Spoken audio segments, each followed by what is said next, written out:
Ndofunga baba. Baba hayuko yes. Ndofunga murume wangu itinorima. Saka pakurima kwatinoita. Aiwa, wati kudokiwa kukurozi pamtemo. Ora izi. Vape mukana. Ndikufunza kuti vanonyora vanonyoresa mama vaningirina. Vanonyoresa zvavo kasi. Vanonyora vamatondoshunya. Saka vapei vachenesa zvavakuda kutaura chaizvo. Kunozvipindira nezvi zvakanyorwa. Taura ini. Ndofunga tinorima nemurume wangu. Kurima kwatinoita kana tichinge takohwa murume ndopano kundiramba kana tichinge taita takohwa. Saka afunga zvane makore zvichingoitika sekudaro. Saka gore rapera paseri zvakaitika seizvozvo futi akati ndichada nezvako futi tapedza pakukohwa. Ini ndopandikaenda kumba kwedu. Pandamusiya ndofunga chibage chakakapedza kuzodya ndobva azonditi chiuya tidzokerana. Takabva tadzokerana saona kuti nevana tese takabva tadzokerana zvechokwadi kuramba. Mvura yakabva yanaya tarima. Patikakohwa apa takakohwa ndoka 10 tons. Pa 10 tons akabva atengesa 5 tons. Atengesa 5 tons kudaro ina akabva atituma mwana kundipa inini $100 anzeno pamenini wako kuti ndo mari yawo egore yese yauyera yakashanda. Mwana wemurume wangu. Saka inini nakabva ndati sezvo iye ari kuti haasi andide ndakangoramba ndakagara ndakati ayo ndikumira kubudwa pachena handipechi mukuru. Ndofunga nyaya yedu takambogadzwa pasabhuku takatoneta kuenda pasabhuku tichingogadziriswa hapana chakafana. Ipapa ndizosvika kuya kunoku ndakanga ndaenda futi kwasabhuku ndikavati sabhuku kumba uko murume akuti hashandida asi kurima kwatikaita akatipa $100 ndiwo muguru wangu wandikawanda. Saka sabhuku kati nyaya iyi taita seita imvo murume yakambouya kunoku. Saka taada kuti isusu nyaya iyi haisi kukwira dara asida kuenzanisa nekuti murume tinoshanda naye. Kuda kuenzanisa zveshuwa sabhuku kaise kudaro sandi. Waita musangano inge iripo yapera musangano iye. Ndo nyaya yangu paikatanga kutaura sabhuku kati pane nyaya iri pano asi nyaya iri pano kuda kuenzanisa vanhu. Haisi nyaya yekuti ida kurambanisa vanhu. Kuda kuti musha uite sei uwakike. Zveshuwa sabhuku wakabva watipa mukana wakati murume ndiyakatanga kuuya. Amai vachibva vazotera saka baba taurai. Baba bva vataura nyaya yavo vachipedza ini ndakabva ndatsanangura nyaya yangu. Saka wamwe wangu ada kupowa mene kuti advice here. Baba bva vati nyaya iyoyi ndichatomboda ini zvemukadzi uya njerese handichada nyaya yangu kana achinisa hake kumberi ndaise kumberi inini nyaya iyi mukadzi uya handichatomboda. Ndokukwira kwandikazoita dai. Baba maizwa nyaya ada kubudirwa pachena. Taurai. Nditsere changani nese makorokota. Ndikutaurwa zvinhu ndezvechokwadi zvinhu ndezvakuya. Chandoziva panotaurwa nyaya tera haisi zokupikisa zvataurwa. Taura zvemazira ako nemunemo kuti kupikisa. Regai tare maringeni mamiriro azvikaita. Zvishuwa kurima tinorima. Shamwari. Ndokutanga uzopinda munyaya. Mukadzi uyu ati zvekubudire pachena. Uzati ufedza zuva rese uchimuda here. Chimuudza chimuudza mukadzi ada kuziva chimuudza wozotaura nyaya yako. Alright, mudzimai wangu ndinokuda. Zvitaura zvinani. Zvadaro nyaya iyi zvishuwa sekutaura kwaita kuti tinonetsana. Manetserano atinoita ndeyekudai so. Mumwe wangu haakwanisi kutaura nyaya yatinonetsana haisi yeusiku ndeyemasikati machena. Zviri kutaurika kuti tinorima tichidii hongu. Maringe nemamiriro akaita nyaya ndeyekudai so. Ndofunga 2019 takanetsana. Tanetsana hakusi kurwa kana kuita sei kana nyaya yemari kana nyaya yekurima haisi. Asi kuti maringe nemafambiro andee ndichiita ndichienda kusangano ndichidii mumwe wangu hagutsikane neni.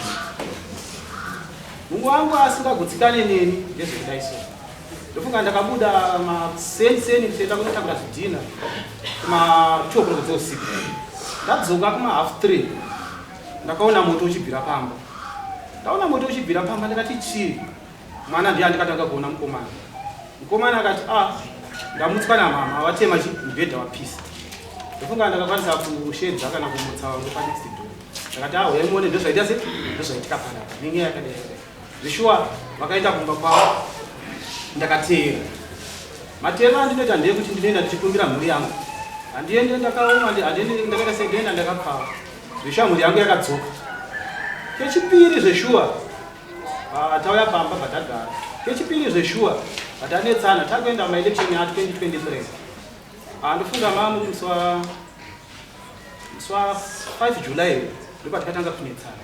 Mudzimai yangu futi baaenda tiri kunetsana kuya ndezvekuti mudzimai yangu ane vamwe vana ini ndine vamwe vana.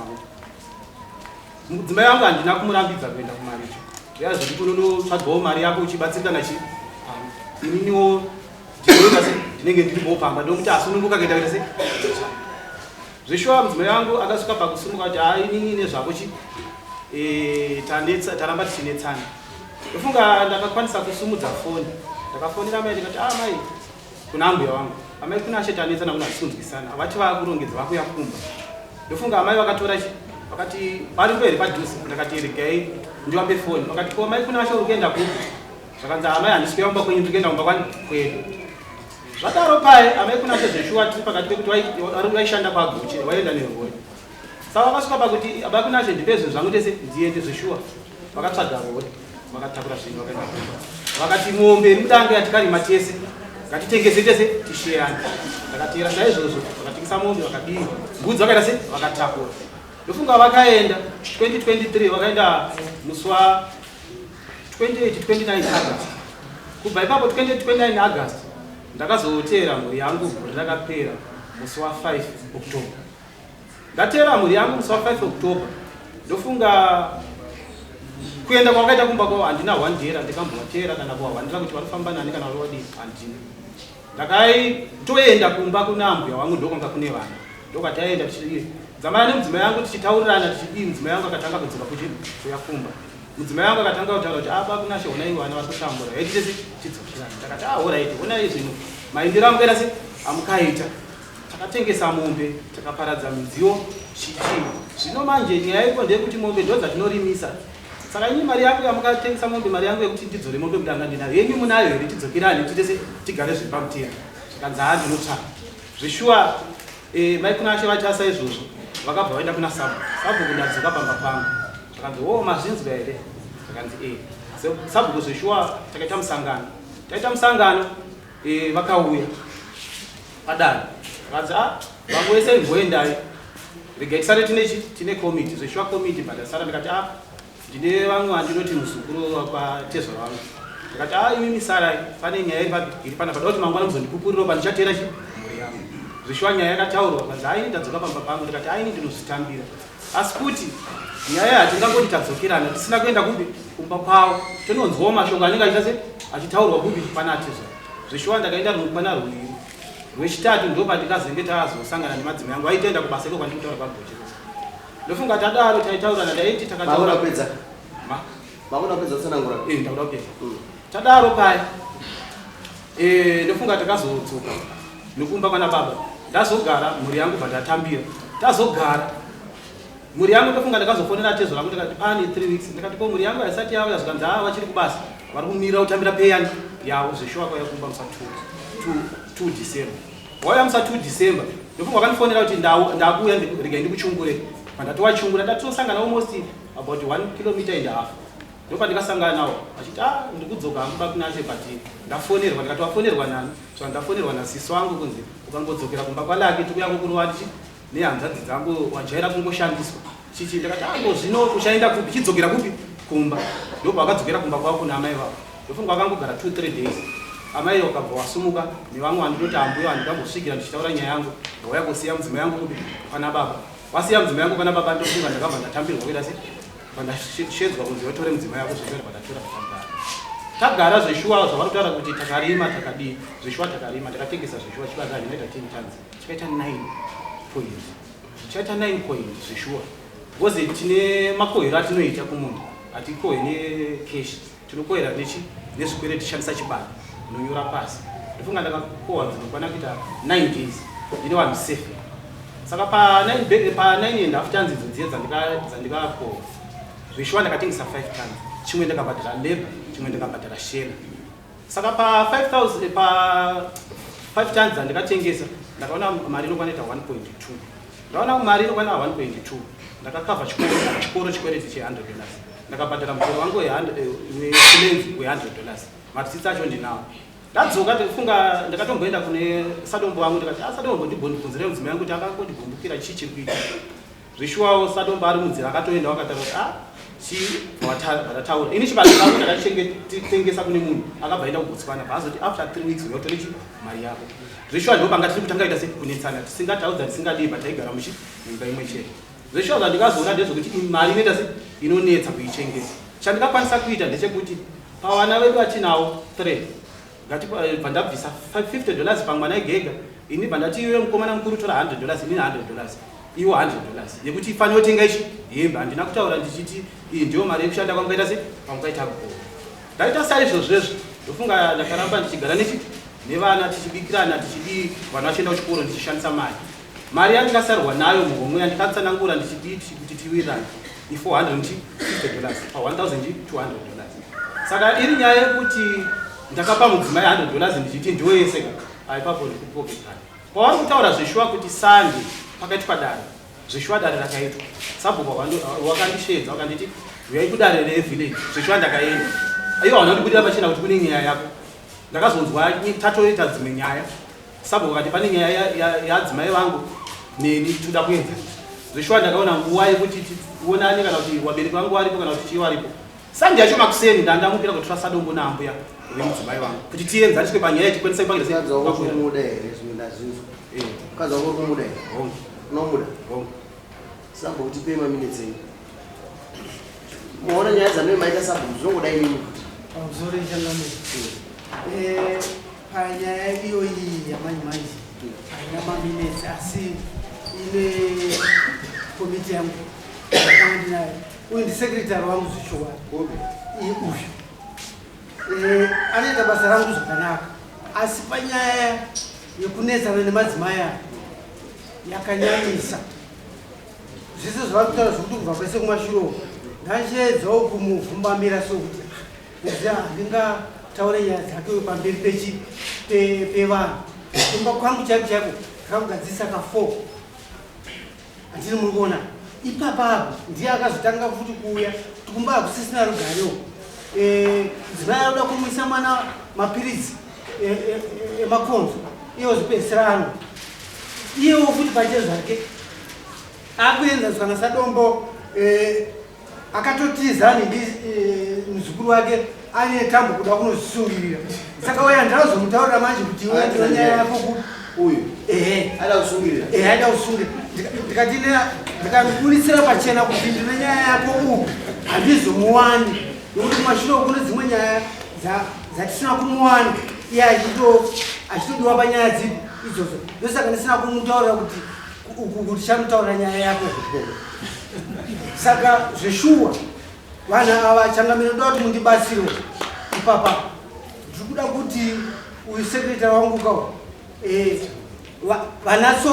munatsoitonga nyaya iyi zvakanaka kana kuri kuwirirana kawowirirana nokuti nichandikazotya manje ndikati vanhu ava ndoita kuvaenzanisa pakazofuma bafa mumwe kana kuti murume azvisungirira izvozvi nyaya yakambotaurwa kwasabhuku munenge makundibvunza kuti ko sei iwewe usina kuisvisa kuno uye dai anga ari akazomwa mushonga kana kuti akamwisa vana maizoti stiru nyaya idzoka futi kupi kwandiri ndosaka ndikazodaidza mupurisa wenyu kuti auye atorewo futi chi maminetsi enyaya iyi shure pakunge tavaenzanisa uku murume ndiye akati inini zvomukadzi achishanda zvosaka mukadzi akazomutera kwakumba manje kuti sabhuka ndikuda kuti zvangu nyaya iyi ende kupi ende kumberi ingafambisei kuenda kwamambo ndikati inini ndikamunyima manje kuti anofamba so anogona kuzofuma akafa kana kuti akauraya vana ndokuchibva ndaita sei ndokuchibva ndamupa phone number kuti chifonera mupurisa wamambo uyu munotaura nyaya ikupi ikoko ndikuda kuti nyaya iyi iende kumatsimba mahombe vanodarika yangu aya nokuti ndanoita kuigadzisa nyaya yevanhu kana kuvhireji chako vatinazoziva ava ndo makomiti acho mamwe makorokota vamwe vatoshaya mari yokuuya kuti wahutitise anonetsa pandupi maonerana nasi mukutonga nyaya ehe kuti maonerei maziviro nokuti vana vanogara navo tikaota maonero hatitongi pana maziro andinoita chaizvo zvokuti mune makore chigadzirisa murume anonzvenga kumukadzi haatauri chokwadi kumukadzi anonzvenga mukadzi wake amubudire pachena asi izvi manje hazviitike pese pese zvinoitika panguva yekukohwa chete iyoiyi kana zverazhizha wodzokera pane zvaangotaura zvienzi zvokuti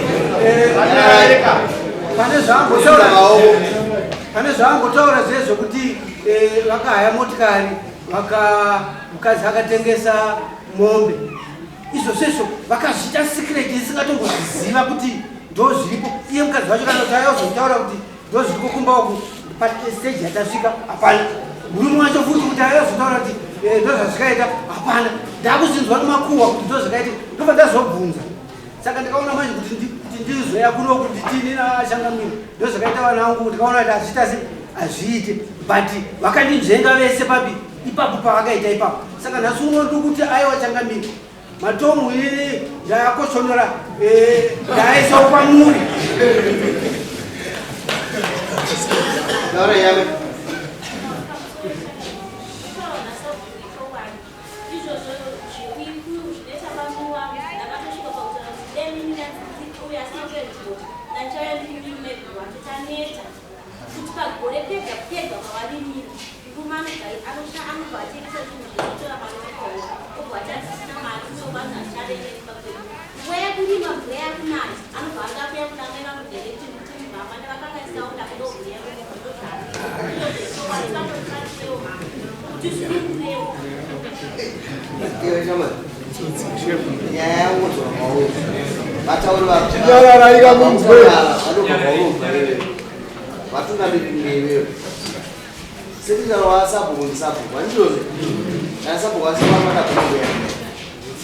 iwe saisuda kuti uite zvakanaka mukadzi anoita nokushandiswa amai maneta maneta muchiudzwa kuti munodiwa ndodiwa kana nguva yekuti basa kana nguva yebasa ndemari makuenda usada kuti unogara zvakanaka nemukadzi wako mira kuita nemukadzi nguva yekudya mari tonoda mukadzi wako ndemukadzi wako sawese nguva zvezva uri kufunga izvo nowesa nguva aendadzo uda kuzungirira amane mumone mamonerwa kuti aenda namai nhasi tokupa woita pachena mambo achiwitinesa ndozvauri kuda usatore mweya wouisa mumba mweya wakaipa iwowo hausi mweya wakanaka uda kufa wokuzungirira kusingapinzi wakafa upinzwa mumba kuraswa nembe dzako zvese nebhutsu neeti neeti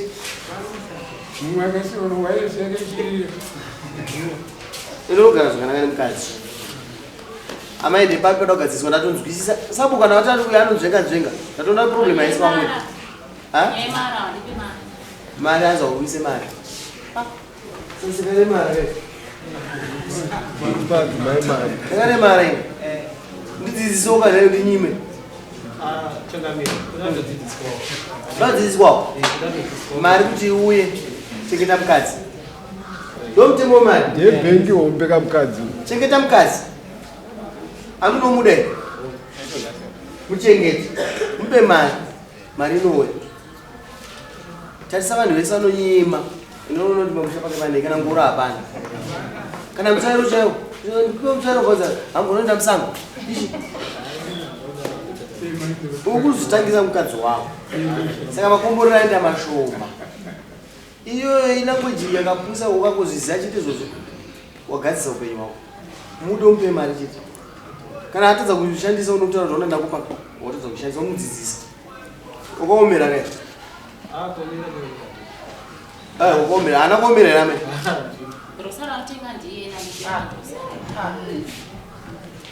hauna kuomera pamwe pachoga pane vandonyatsotangira ndinoita vanodadasi pane vandonyatsotanangura Inanzi kuzibudisa. Ini ndoda Unokutoanetsa unokutoona vakadzi vamwe vanikuwa mari unoteka chi rosari pandinoda wedzosana kuti always times ndenge ndichifamba handiti mari ndiri zvishwa ndinayo handiti vanobva kuti ambama chitenga ichakati nechakati zvishwa ndindotii chifamba nerokukwanira kuchengeterwa imwe yacho sonoti hauende mberi asi andamboona mukomana mutsvuku anonyima uye atangisa kuti newokutanga mukomana mushunuka dzidza kuita zvinhu zvakanaka tonyara chakamisa sabhukumozvora motorari mamuna yakaita munomutora bheji musi friday vanoitwa musangano masambo motora bheji macho kuti agadzire ikanzi sekretary chiremera chake ichocho ndichanofanwa kuisa mumba mari chakamira mukuru kwese kana kumusangano ane chiposti ndikutonyara izvozvo zvitosangana makawanda iye kuti manje kana mabuda panza munotaurana kuti kwamambotatonga kuti uchakugadzisa tange tisane tongana ndokuti uite zvakanaka mumwiri unomubatira huku kwaunoramba everyday ukuramba kana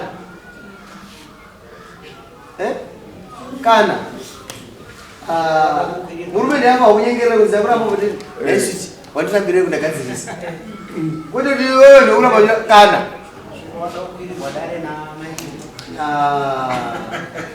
enda unosaina po udzoke udze mudzimai wako choda kumuripa nacho chokuti mumwe wako utinde uko wakanyanya kai gabva kuudzei papazochireva kuno chakabhadhira mukadzi wake sabva kushunda kwamuri imimo pamukadzi wake pajekerere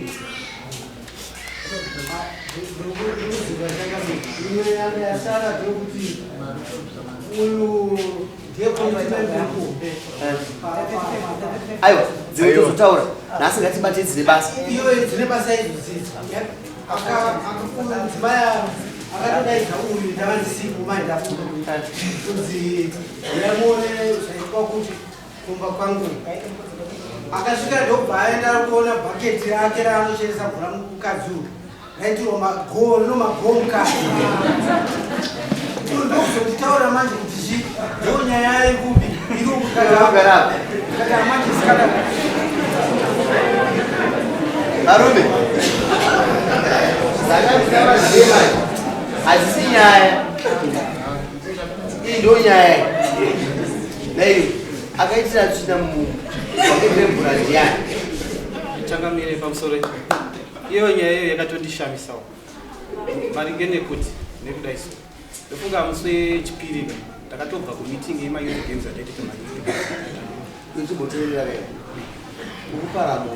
ndikuparamo ndoda kutsanangura maitirwo azvedu zvishwa ndakabva ndasvika kumba ndakaneta ndakangosvika kurara ndasvika kurara musi wechitatu makuseni ndakutobva kwana baba kwako ndoba ndikasangana nakomiti member wachiti adzimai nyoko yakumba uko hanzi imimi amatorara vakaona chisina bhaketi rokugezera neweti ndakati ko zvakafamba sei zvakanzi vakauya achindiratidza kupi kumba ndakati ina pana chandikira se chandiri kuziva vana vabva kuchikoro ndakati nai asi kuti pane munhu akanzwa mudumbu here kuseni usiku akaitira muchibhaketi ndakati inini hapana chandikatese chandikakwanisa kutomboitirerusisabhuku tongoti vana vakanga vapiwa nemudumbu haisikuti logezera rega tichingorerutsa vamaika kuti tine nyaya dzakawanda asabhuku uyu haachazvita futi uyu achabata mbudzi yake mbudzi hadzi unokupai mupa mukadzi wako iwewo mbudzi yairaramire musha mako inoenda musha kwamai wako wababa vako inoraramira ikoko tapedza ndavhara maita aiwa ndavhara iwe ndodabatumitecheti handidiozo ida mukadzi wako ndiye mukadzi wako ei ite musikadzi wako aipa mbudzi yake muisei anofanwa kuti vaitwa ateimwe dare anga abhadhara hadzi utenda chakamira ini zvinonyadzisa kuti wandofamba nawo wandotonga nawo ndakagara ndikavaudza mutemo wamunotitaurewe kuti achiita zvinhu zvomango mango saka village majenendera kuti tiinini simon secretary wenchechai ndiye ari kuita so munozotitonga muchiti kuti ndakuratidza chimiro chisina kunaka uku ndabva azvigura aita basa Guys, Pay me. Pay me.